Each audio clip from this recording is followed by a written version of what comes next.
Let me tell you something, man. DJ Graham just pulled off one of the greatest catches I've ever seen in my life.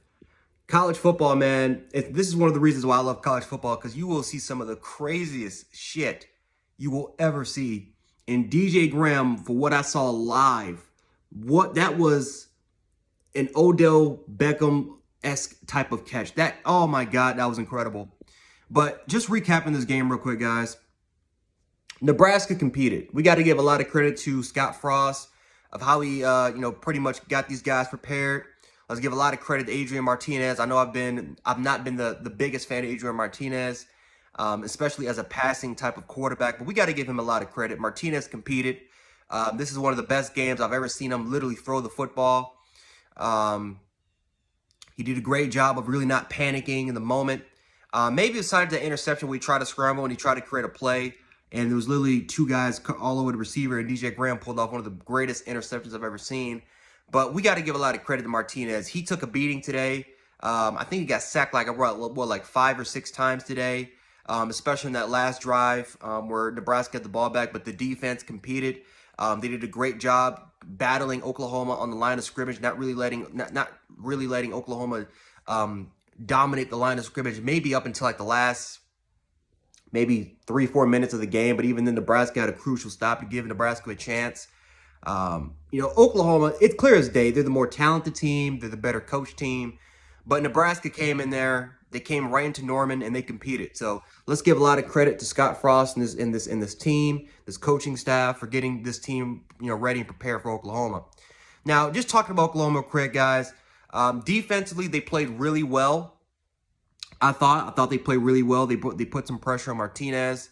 I felt like they did a nice job containing him. Martinez is one of the best playmakers in all of college football, and he's a guy that will, he'll tuck off and he'll make some explosive plays with his legs. Martinez made some great throws, made some really, really good throws. There was a couple of explosive plays that happened, but special teams wise, we got to give Oklahoma a little bit of credit, even though Nebraska missed 2 field goal attempts. They missed an extra point. It was all chaos. It was all hell that what Nebraska did. But Oklahoma pretty much got the 2-point return for a touchdown, and that kind of in a way helped Oklahoma extend its lead there. Oklahoma's offense didn't play great at all. Oklahoma's offense did not play well at all, guys. Now, again, we got to give Spencer Rattler a little bit of credit as well, because he could have folded, but he regained himself and he was able to make some really, really good drives. The running game got together at the end of the day, more towards the end, but that's when the running game really started to dominate. But yeah, offensive line wise, man, I was surprised that Oklahoma didn't really blast Nebraska off. Nebraska played really strong in the interior. It was the long drives that really got Oklahoma to win this game, right? When Oklahoma scored, it was very, very long, punishing drives. Nebraska kind of did the same thing. Only difference was that Nebraska just couldn't really punch it in. Again, you had the penalties. Nebraska had like 9 penalties this game. I'm sorry, 8 or 9 penalties. You missed 2 field goals, and then you missed an extra point.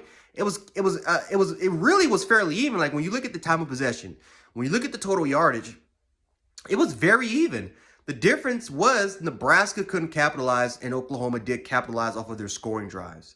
I will say this, guys, is that this is a little bit concerning if you're an Oklahoma fan, because when you're going deep into Big 12 competition, right? You got West Virginia next week. West Virginia, I think last time I checked, they were crushing Virginia Tech. West Virginia is not a slouch. They're not a slouch opponent. West Virginia is far better than Nebraska, so I think that's going to be a difficult test for Oklahoma to face. I don't know about Texas got crushed. Iowa State is So, man, I don't know. Texas Tech, very explosive offense. Now I'm thinking about it. Very explosive offense. A team that can put up points. Maybe that can present a challenge. But, again, when we talk about the playoffs, there's no doubt in my mind that Oklahoma's going to win the Big 12. They're winning the Big 12 this year. But when we talk about competition in the playoffs, the Alabamas of the world, the Georgias, the Clemsons, the LSUs, not the LSUs, because obviously LSU, but I'm just reminiscing back to that playoff game that Oklahoma played LSU against. But still, those type of caliber of schools, those elite programs, can you beat those programs? Can you compete with those programs? And for what we see in the playoffs, Oklahoma hasn't. Really, it was one game that Oklahoma had a very competitive game against, and that was Georgia. But just looking at this game, I mean, this is a game that Oklahoma should have blew out Nebraska, right? This is the same Nebraska team that lost to Illinois. You know, Oklahoma should have came out here and showcased a more dominant performance against this Nebraska football team. Martinez, there's no excuse for them to give up 289 yards to Adrian Martinez. There's no excuse for that. If it was rushing yards where Adrian Martinez had a lot of success and Scott Frost was able to draw some plays and, you know, they had some success in the ground game, I can understand that. But 289 yards, and the fact that Nebraska were moving the ball extremely well against this Oklahoma defense that I said will have one of the best defenses in the country, there's no excuse for that. So Oklahoma's got to get better. This defense held its own, and they definitely outperformed the offense.